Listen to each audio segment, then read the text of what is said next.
Nah, kita masuk bagaimana komentarnya Imam Al-Ghazali. Coba lihat bagaimana Rasulullah menjadikan ilmu ini selevel, muqarinan, sesuatu yang menyeimbang, berada pada levelnya derajat kenabian. Dan bagaimana Rasulullah ini menurunkan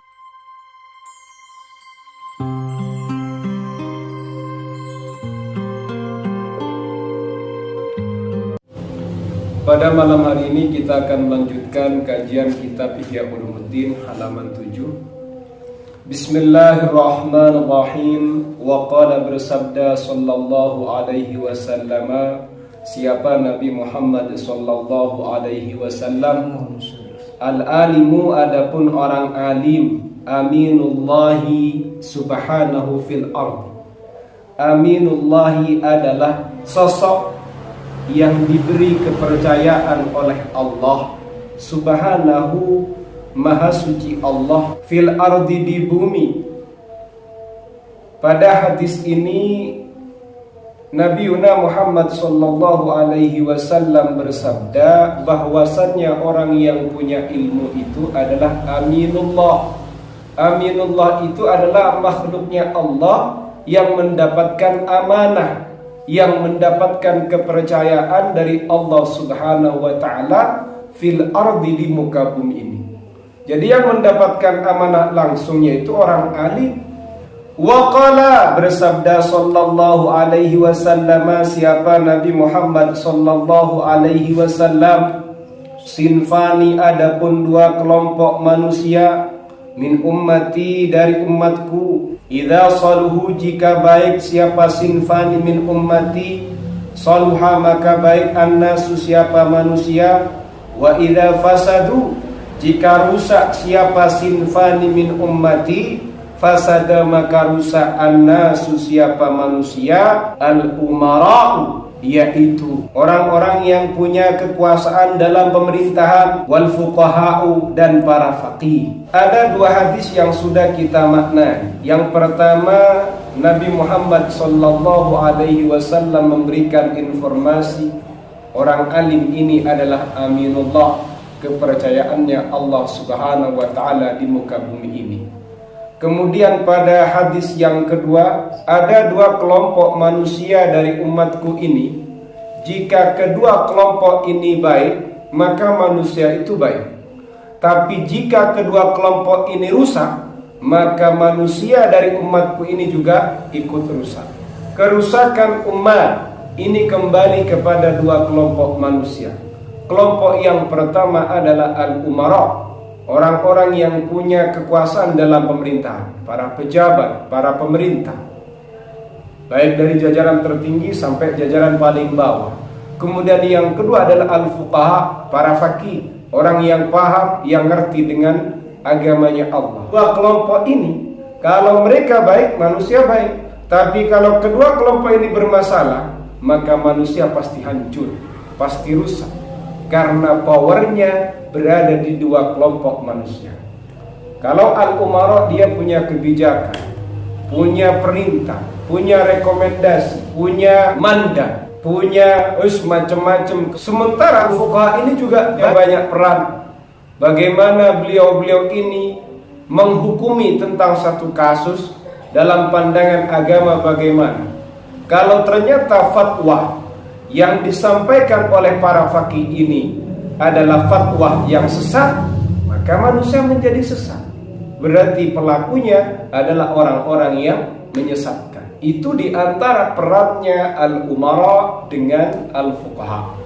Sehingga al-umara dan al-fuqaha menjadi sentral baik dan buruknya manusia. Wa qala bersabda alaihi salam, siapa Nabi Muhammad alaihi salatu wassalam, idza ata jika datang alayya kepadaku, yaumun apa satu hari, la azdadu fihi yang aku tidak menambah, fihi pada hari itu, ilman pada ilmu, yuqarribuni yang mendekatkan apa ilmu ni kepadaku, ilallahi azza wa jalla kepada Allah azza wa jalla, fala burikali maka tidak diberkati, li untukku, fi tulu'i syamsi dzalikal yaumi, ketika terbitnya matahari di hari itu.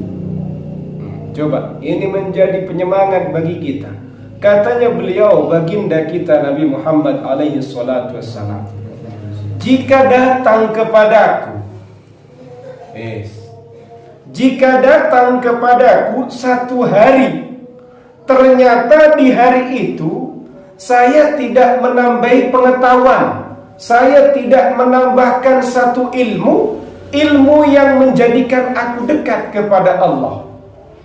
Nggak ngaji, prai ngaji tentang satu ilmu yang menjadikan beliau ini dekat kepada Allah. Apa katanya beliau? Fala burikali, maka saya tidak diberkati fi tulu'i syamsi dzalikal yaumi, pada terbitnya matahari di hari itu. Bukan kemudian izin, kenapa kau nggak pulang? Kenapa? Sakit. Fala burikalahu fi tulu'i syamsi dzalikal yaumi, berarti terbitnya matahari ketika itu dia tidak mendapatkan keberkahan. Seperti itu. Saya sendiri ini kalau libur ngaji itu kepikiran. Kenapa? Ya membaca hadis ini. Besok kalau kalian itu ada kabar ngaji libur, kalian harus sadar berarti hari ini tidak barokah untukku. Kok bisa? Karena aku tidak punya ilmu yang baru yang menjadikan aku dekat kepada Allah. Wa qala, bersabda sallallahu alaihi wasallam, siapa Nabi Muhammad sallallahu alaihi wasallam, fi tafdhilil ilmi, dalam pengutamaannya ilmu, alal ibadati, atas ibadah, wa syahadati, dan syahadah, mati syahid, meninggal dalam keadaan mati syahid. Fadlul alimi, adapun keutamannya orang alim, alal abidi, atas orang yang ahli ibadah, kafadli, seperti keutamaanku, ala adna rajulin, atas lelaki yang paling rendah, min ashabi, dari para sahabatku. Coba kita lihat ini bagaimana komentarnya Imam Al-Ghazali. Fanzur, lihatlah, kaifa ja'ala al-ilma, kaifa, bagaimana, ja'ala, menjadikan siapa Nabi, al-ilma, pada ilmu, muqarinan, pada sesuatu yang menemani, li darajatin nubuwati, pada derajatnya kenabian, wa kaifa hatta, bagaimana hatta, menurunkan siapa Nabi, rutbatal amali, pada derajatnya amal, al-mujarradi, yang terlepas, anil ilmi, dari ilmu, wa inkana, meskipun ada al-abidu, orang yang ahli ibadah, la yahlu, adalah tidak lepas siapa al-abid, an ilmin, dari ilmu, an ilmin, dari pengetahuan, bil ibadati, dengan ibadah, allati, yang yuwadzibu, yang melakukan siapa al-abid, alaiha, atas ibadah, walaulahu, dan andai saja tidak ada ilmu, lam takun ibadatun, maka tidak disebut ibadah. Coba pada hadis ini kita sedikit konsentrasi. Katanya beliau, Rasulullah sallallahu alaihi wasallam bersabda terkait dengan ilmu ini lebih diutamakan daripada beribadah, daripada kamu mati syahid. Coba, ilmu mengalahkan orang yang ahli ibadah, ilmu mengalahkan ibadah, ilmu mengalahkan syahadah. Bagaimana sabdanya beliau? Keutamaan orang alim, orang yang punya ilmu, dibandingkan dengan al-abid, orang yang ahli ibadah, baca Quran, qiyamul lail, pokoknya rutinitasnya ibadah dan ibadah, dibandingkan dengan orang alim, ngerti ilmunya Allah. Apa katanya Rasulullah? Kafadli ala adna rajulin min ashabi, bagaikan keutamaanku dibandingkan dengan lelaki yang paling rendah derajatnya dari sekian sahabatku. Kalau kayak Sayyidina Abu Bakar, Umar, Utsman, Ali, itu bukan sahabat yang rendah, itu adalah sahabat-sahabat terpilih. Ada sahabat, ini levelnya sahabat yang paling rendah lah secara derajat, ya, dibandingkan antara Rasulullah dengan sahabat yang paling rendah. Wong Rasulullah dibandingkan dengan Sayyidina Abu Bakar kalah. Apalagi Rasulullah mau dibandingkan dengan sahabat yang kastanya paling rendah. Loh, ini perbandingan orang alim dengan al-abid. Kok malah malas suruh ngaji? Padahal ini Rasulullah mengatakan sedemikian. Nah, kita masuk bagaimana komentarnya Imam Al-Ghazali. Coba lihat bagaimana Rasulullah menjadikan ilmu ini selevel, mukarinan, sesuatu yang menyeimbang, berada pada levelnya derajat kenabian. Dan bagaimana Rasulullah ini menurunkan derajatnya amal. Amal ini amal ibadah. Derajatnya amal ibadah diturunkan oleh Rasulullah. Amal ibadah yang di situ al-mujarrad anil ilmi. Amal ibadah yang di situ tidak didasari dengan ilmu. Tapi dilanjutkan oleh Imam Al-Ghazali, wa in kana al-abidu la yakhlu an ilmin bil ibadah allati yuwadhibu 'alaiha. Meskipun sejatinya orang yang ahli ibadah itu juga tidak bisa lepas dari ilmu. Tetap ketika ada orang yang ahli ibadah, pasti dia punya ilmu. Karena kalau tidak punya ilmu, dia tidak disebut melaksanakan ibadah. Ibadahnya tidak disebut dengan ibadah karena tidak didasari ilmu. Artinya apa? Kata Imam Al-Ghazali, orang yang alim disandingkan dengan al-abid, meskipun al-abid dalam ibadahnya itu juga didasari ilmu, tetap kalah levelnya al-alim dengan al-abid. Wa qala, bersabda sallallahu alaihi wasallam, siapa Nabi Muhammad sallallahu alaihi wasallam, fadlul alimi, adapun keutamaannya orang alim, alal abidi, atas orang yang ahli ibadah, kafadlil qamari, sebagaimana keutamaannya rembulan, lailatul badri, di malam bulan purnama, ala sairil kawakibi, pada semua bintang-bintang. Coba kita lihat bagaimana levelnya bulan purnama dibandingkan dengan seluruh bintang yang ada. Lebih terang mana? Bulan purnama. Berarti kalau kamu cuma cita-citanya jadi al-abid, ya cuma cita-cita mentok jadi bintang. Bersinar, kalau bersinarnya cuma tidak mampu menerangi orang. Tapi kalau rembulan, oh mantap itu. Camping saja ada rembulan, sudah tidak usah lampu. Jika bulan purnama. Loh, ini orang yang punya ilmu levelnya sama dengan al-qamar. Al-abid levelnya sama dengan kawakib, sairil kawakib.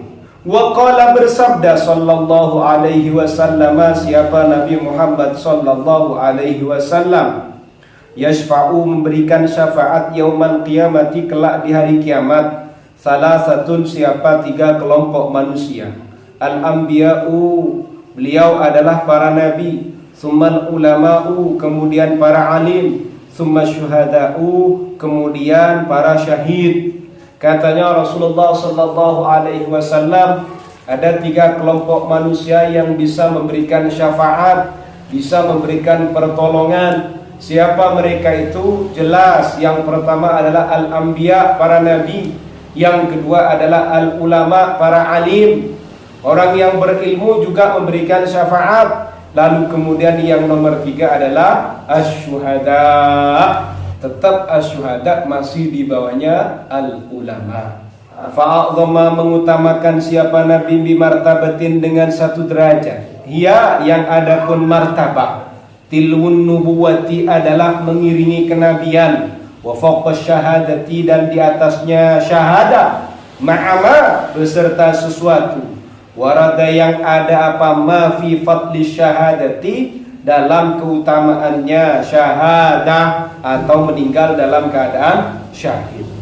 Pada hadis ini katanya Imam Al-Ghazali, bagaimana Nabi Muhammad sallallahu alaihi wasallam mengagungkan satu level, di mana level itu adalah al-ulama mengiringi Nabi. Kemudian al-ulama ini mengiringi kenabian, dan levelnya di atasnya orang-orang yang mati syahid.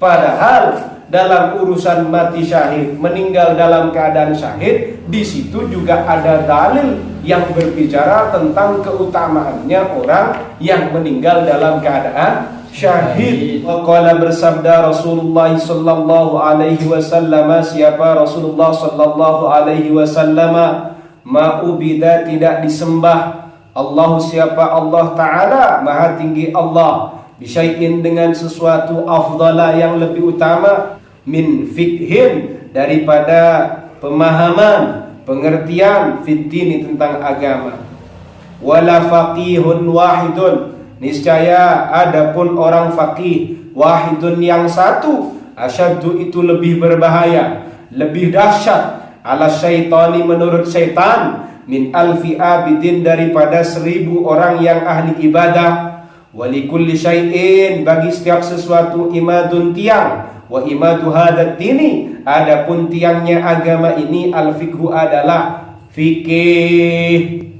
Coba kita masuk kepada hadis ini. Rasulullah sallallahu alaihi wasallam bersabda, Allah Ta'ala itu tidak disembah dengan sesuatu yang lebih utama daripada pemahaman tentang agama. Jadi Allah Ta'ala ini disembah. Apakah ada yang lebih utama daripada fikih? Apakah ada yang lebih utama daripada disembah dengan menggunakan pemahaman tentang ilmu agama? Kamu menyembah Allah, berarti kamu adalah al-abid, orang yang beribadah, orang yang menyembah Allah. Allah Ta'ala ini disembah dengan sesembahan yang terbaik jika persembahannya itu menggunakan pemahaman agama. Tidak ada yang lebih baik dalam urusan menyembahnya kita kepada Allah kecuali dengan menggunakan apa? Fikhin fitri. Berarti orang yang ahli ibadah tapi tidak punya pemahaman tentang agama, bisa jadi dia sebenarnya tidak menyembah Allah karena dia tidak mengikuti panduan dalam agama. Berarti fikih ini yang paling utama. Tidak ada sesuatu yang mengalahkan fikih ketika kamu berbicara menyembah kepada Allah.